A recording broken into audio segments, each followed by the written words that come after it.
Hello, everyone.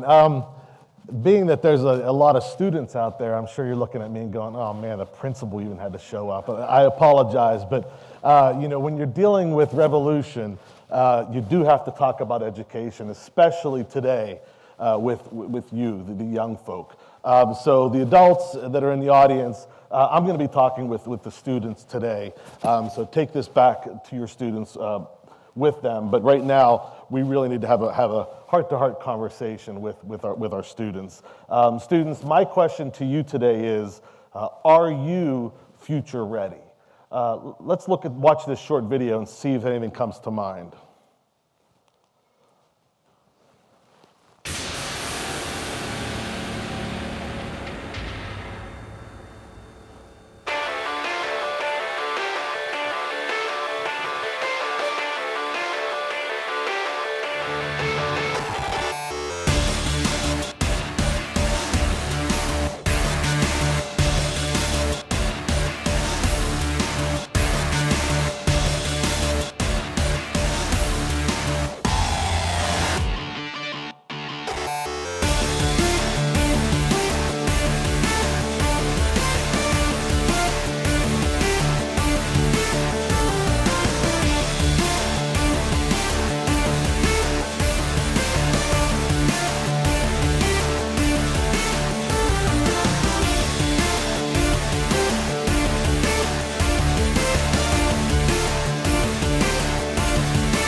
Because you see, folks, everything that you just saw up there are things that are happening right now.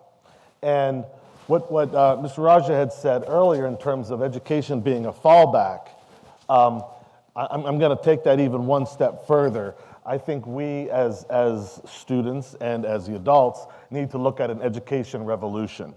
If you look at this particular quote, if this doesn't send chills down your spine, then you better check your pulse as an educator, as an adult, and as a student. It says, you are being prepared for jobs that don't yet exist. You're going to be using technologies that haven't yet even been invented in order to solve problems that we can't even imagine yet. Does that not scare you? Because it scares me as an educator to think that that's what we have to do to educate these kids. So what does it mean to be future ready?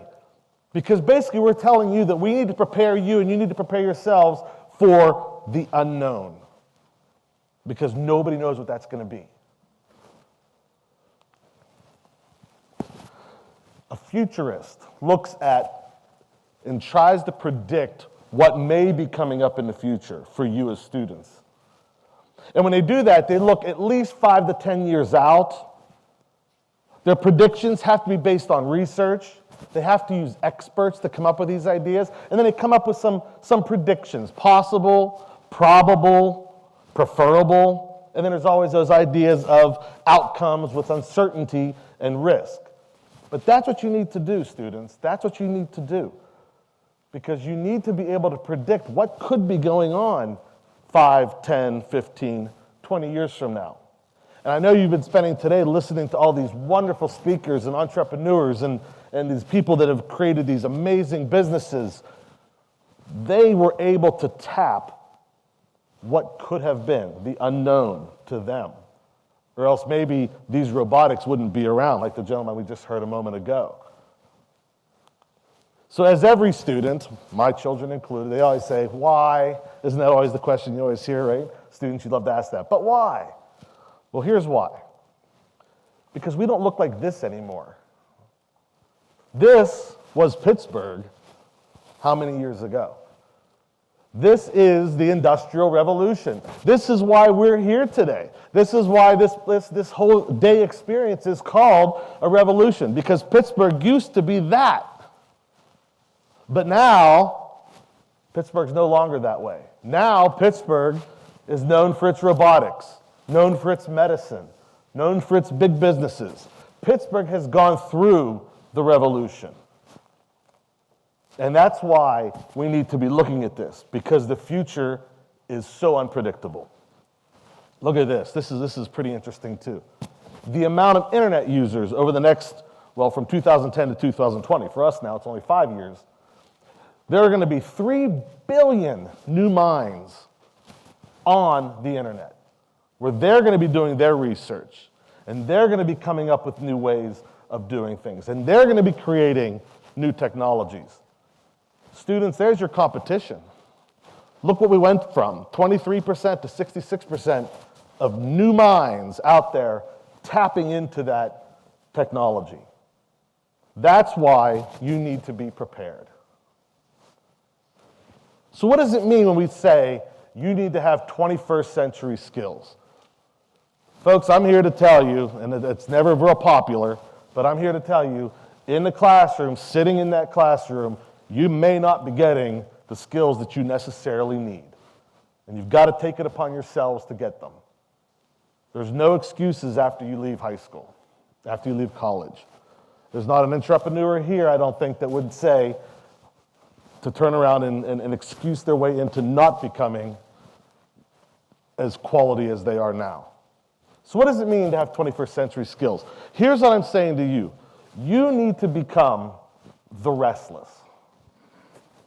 You need to become the students who are restless. We're going to use the word restless to come up with these skills. The first thing you need to be able to do, you need to be able to research on your own. You need to be able to take an idea, a concept, a theme, and be able to dig into that. The next one, you need to be able to experiment. There are so many cool things out there. The lady just prior to us was talking about the Google Glass, the Oculus Rift, Second Life, which is a virtual reality world, Minecraft even, which started off as a game, but now it's a great teaching tool. These experiences give you an opportunity to experiment with what's here now. Because if you can't use and kind of manipulate what's here now, just think what's going to be out there 5 years from now. It's going to be a whole new ballgame. Almost every time. Every couple years, right? Unity 3D is a very cool platform that you can create. I just came back from New York City. I was watching a class up there, and they were making video games using this Unity 3D platform. It's a very simple platform. But they were creating video games so that other students could play these video games and learn about certain social themes, like youth justice, animal welfare, smart city. But what a cool way to take that project-driven idea and put all these 21st century skills to use so that not only are they learning, but they're also teaching. The next one's called a Scrum Master. Anybody play rugby here? You would know what this is. I didn't. I had to look it up. A Scrum Master is the person who's looking. If you look over here on that right side, number 9, they're the Scrum Master. What they are is they're the facilitator of this big, massive thing that's going on here in the center. And they're helping to plan this major amoeba-looking thing that's moving around. And they're helping to facilitate a plan and a strategy. 21st century skills, we know, say to us, we need to be able to collaborate and communicate and critically solve problems. And that's what this is doing right here. That's what they're doing. They're the facilitators of that sort of amoeba thing going on right there. You need to be able to transcend the classroom walls. Nothing drives me more crazy than when I go into a classroom and I see the straight line of desks, and I see the teacher up there, and it's textbook, turn the page, do the problems, try again, take it for homework, come back, check your homework, turn the page, wash, rinse, repeat, dry, wash, rinse. It's terrible. This is what you need to do. Take it on yourselves. This globalization, the world is so small, you should have friends all over the world using things like ePals, which helps you connect pen pals, but electronically. Skype, all of these things. You should have friends all over the world and communicating with them because that's where you are now. That's where we are now.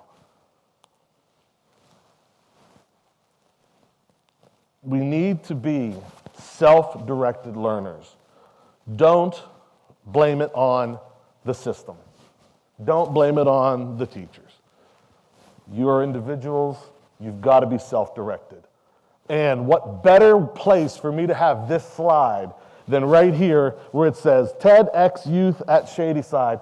That's what I'm talking about. Students getting together, coming up with an idea, saying we want to create this because we know it's important, and we want to celebrate Pittsburgh, and we want to hear all of these experts teaching you all of this information. That's what I'm talking about. That's a self-directed learner.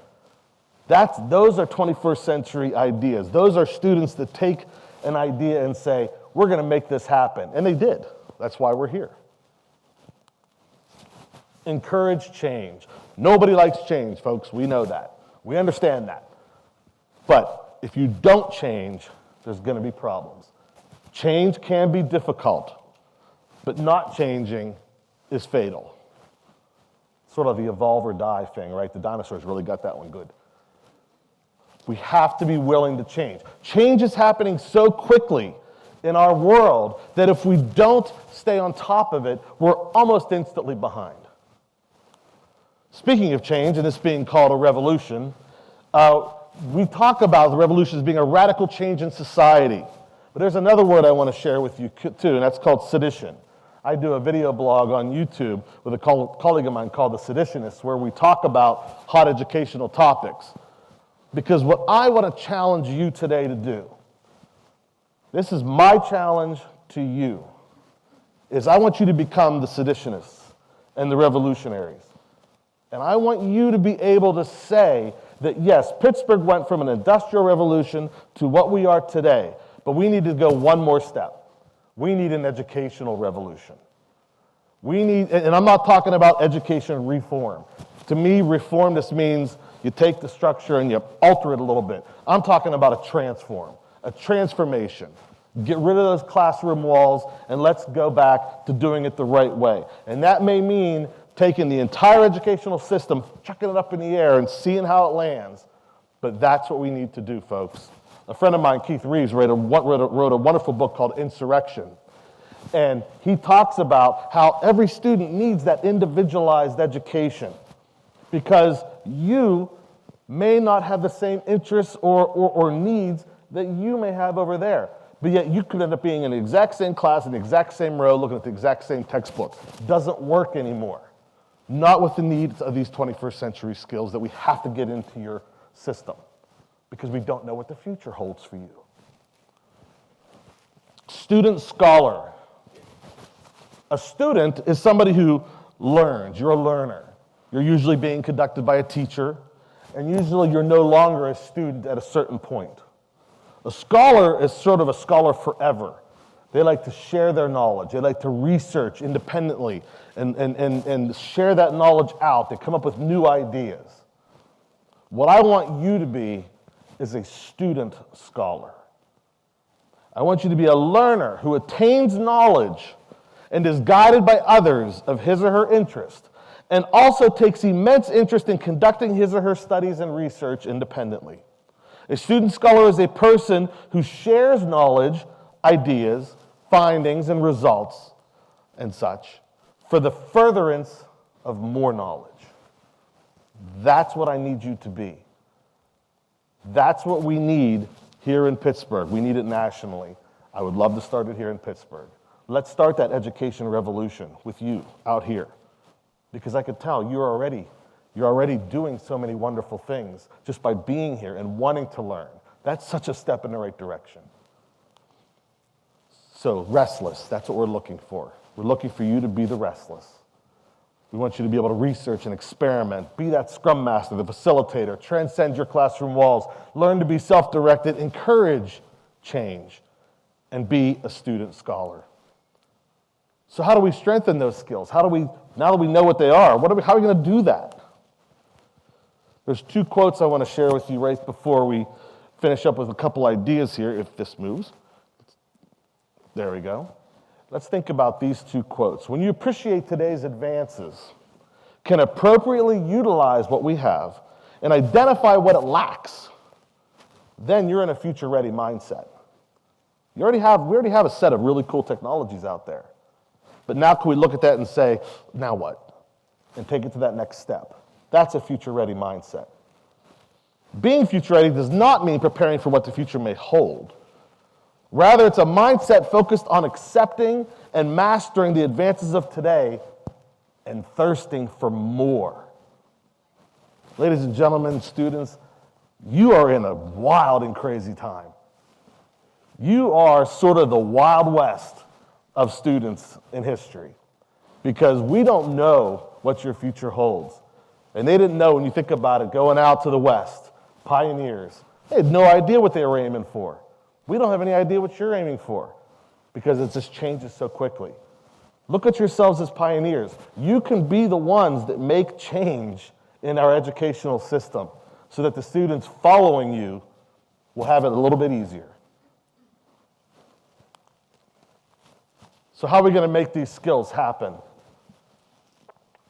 Let's think about some of these skills.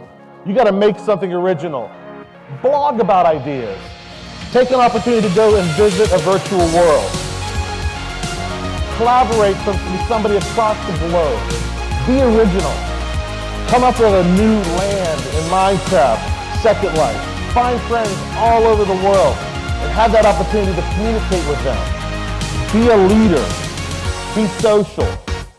Lead. Solve problems that you discover. Become that entrepreneur and start now. And do it by being creative, by collaborating and communicating, by solving those critical problems. Healthy environments look at social justice. Do all of these things that you hear that may be wrong with this world. You are the ones that can fix it. And more than anything, I want you to question everything. Ladies and gentlemen, that's going to make the difference for us in the future because it may sound a little hokey, but you are our future. Thank you, everybody.